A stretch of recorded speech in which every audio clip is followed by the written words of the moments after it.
नमस्कार, मी Preeti HK recipe मराठीमध्ये तुमचं सर्वांचं खूप खूप स्वागत आहे।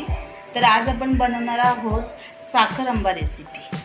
चला तर मग आता आपण रेसिपीला सुरुवात करूया। तर साखर आंबा बनवण्यासाठी हे बघा, इथे मी हे 2 आंबे घेतलेले आहेत। तर हे गोड आंबे आहेत, म्हणजे एकदम आंबट पण नाही आणि एकदम गोड पण नाही। तर हे मी पहिले 4 तास पाण्यामध्ये भिजत ठेवलेले आहेत आणि नंतर मग हे स्वच्छ कोरड्या फडक्याने हे पुसून घेतलेले आहेत।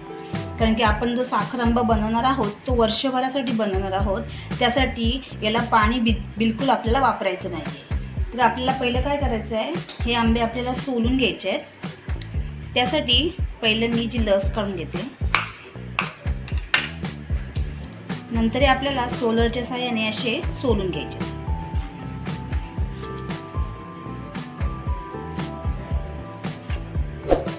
तुम्ही याच्याऐवजी दुसरे कुठलेही आंबे घेऊ शकता, फक्त त्याच्यामध्ये आपल्याला थोडं साखरेचं प्रमाण वाढवायला लागणार आहे। हे बघा, अशा प्रकारे आपल्याला ही लस काढून घ्यायची आहे।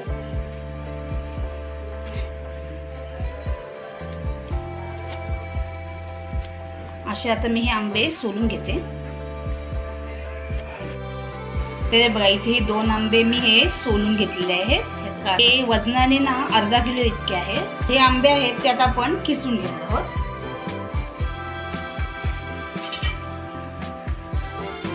एक ताट घेतलंय आणि मी ते किसणी घेतली। ही बघा, किसणी घेताना ना जी अशी मोठी असते ना तशीच घ्यायची आपण, कारण की मग त्याच्यामधून जो हा किस ना जरा मोठा निघतो, तर मग ते छान वाटतंय। मी तुम्हाला किसून दाखवते। किसताना ना असं जायचं आणि पुन्हा असं वरती यायचं, म्हणजे किस आहे त्याचा मोठा पडतो। असं लांब लांब किस पडतो, त्यासाठी आपल्याला असं किसायचं आहे। हा आंबा आहे ना, याला आमच्याकडे खोबरा आंबा बोलतात। हा ना एकदम चवीला गोड लागतो, म्हणजे असं आंबट गोड लागतो। तो मी इथे घेतलेला आहे। तुम्ही कोणत्याही तुमच्या आवडीप्रमाणे तुम्ही घेऊ शकता। तर अशा प्रकारे आपल्याला हा आंबा किसून घ्यायचा आहे। आता मी किसून घेते। बघा, इथे मी दोन्ही आंबे हे किसून घेतले आहेत। हे बघा, अशा प्रकारे आता आपण मोरंबा बनवणार आहोत। त्यासाठी ना पहिला आपण हे किस जो आपण किसलेला आहे तो मोजून घेणार आहोत। इथे मी वाटी घेतलेली आहे मोठी, एक वाटी आणि थोडासा राहिला। याच्यावरूनच आपल्याला साखर घ्यायची। मी कढई घेतलेली आहे, त्याच्यामध्ये आपण हा किस टाकणार आहोत किसलेला।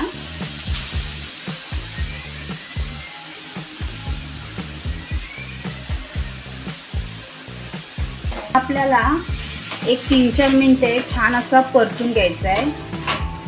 कमी गॅसवरच आपल्याला परतून घ्यायचं आहे, कारण म्हणजे याच्या आंब्यामध्ये जो काही पाणी आहे ना तो आपल्याला थोडंसं आटेपर्यंत आपल्याला थोडंसं असा परतून घ्यायचं आहे।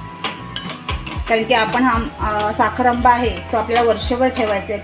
त्यासाठी याच्यामध्ये आपल्याला जे पाणी आहे ते सर्व आपल्याला असं काढून घ्यायचं आहे। त्यासाठी आपण हा 2-3 मिनिटे छान असा परतून घेणार आहोत।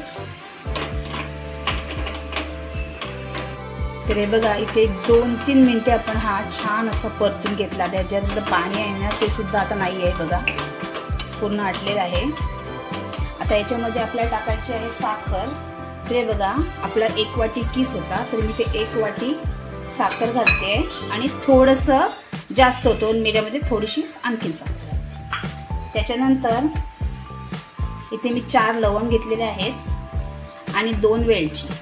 आता हे आपल्याला साखर याच्यामध्ये पूर्णपणे अशी मिक्स करून घ्यायची आहे। ही सर्व जी प्रोसेस आहे ना ती आपल्याला कमी गॅसवरच करून घ्यायची आहे, एकदम फास्ट गॅस नाही ठेवायचा आपल्याला। बघा, हे साखर आपल्या याच्यामध्ये विरघळून घ्यायची।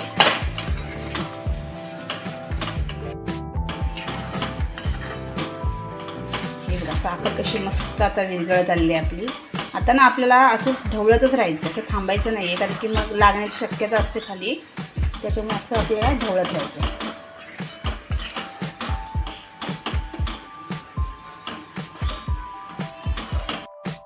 बघा, इथे 2 मिनिटं झालेली आहे आणखीन आपली। हे बघा, साखर पूर्णपणे आपली विरघळली आहे, तुम्ही पाहू शकता एकदम पाणी झालेलं आहे साखरेचं।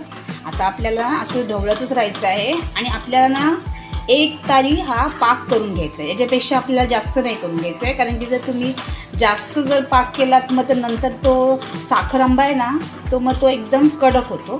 त्यासाठी आपण फक्त 1 तारी पाक होईपर्यंत आपल्याला हे असं ढवळून घ्यायचं आहे.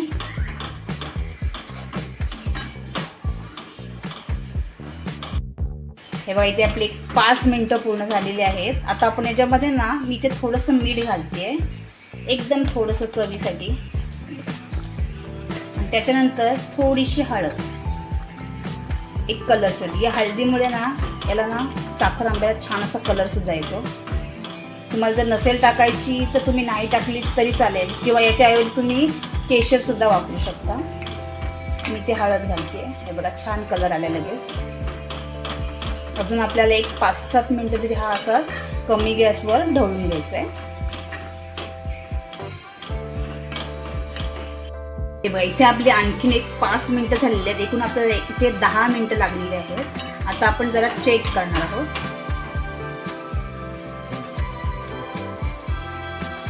तुम्ही पाहू शकता की बघा आपली तार अशी व्हायला लागली आहे. बघा मस्त अशी. आता आपला रेडी झालेला आहे. पण आपल्याला 1 मिनिट हा असा आणखीन एक ढवळायचा आहे, 1 मिनिट फक्त. तर इथे आपला 1 मिनिट झालेला आहे आणि तुम्ही पाहू शकता आता आपला साखर आंबा इथे मस्त असा रेडी झालेला आहे. आता हा आपण पूर्णपणे थंड करून घेणार आहोत आणि गॅस बंद करणार. इथे आपला मस्त असा इथे साखर आंबा रेडी झाला तुम्ही पाहू शकता. मग थंड होता, गरम होता तेव्हा जरासा एकदम पातळसर वाटला. आता हा थंड झालेला आहे. हे बघा मस्त असा रसरशीत झालेला आहे. आता आपण हा भरून घेणार आहोत. त्यासाठी ते एक मी काचेची बरणी घेतलेली. ही बघा ही सुद्धा ना स्वच्छ धुवून 2 दिवस उन्हामध्ये कडकड अशी सुकून घेतलेली आहे. बघा आणि नंतर मग ही कोरड्या फडक्याने पुसून घेतलेली आहे. कारण की आपण रेसिपीमध्ये सुद्धा पाणी अजिबात वापरलेलं नाही आहे, कारण की आपल्याला हे लोणचं वर्षभर टिकवायचं आहे. आणि हे तुम्ही बाहेर ठेवून सुद्धा हा साखर आंबा आहे तो वर्षभर राहू शकतो. फक्त याला पाण्याचा थेंबही लागता कामा नये. तर आता आपण हा भरून घेणार आहोत. तर आता आपण हा भरून घेणार आहे. बघा मस्त असा रसरशीत झालेला आहे. याच्यावर ना तुम्ही एक पोळी ना हमखास अगदी एक्स्ट्रा खाऊ शकता, इतका भारी हा लागतो. मस्त असं झालेला आहे.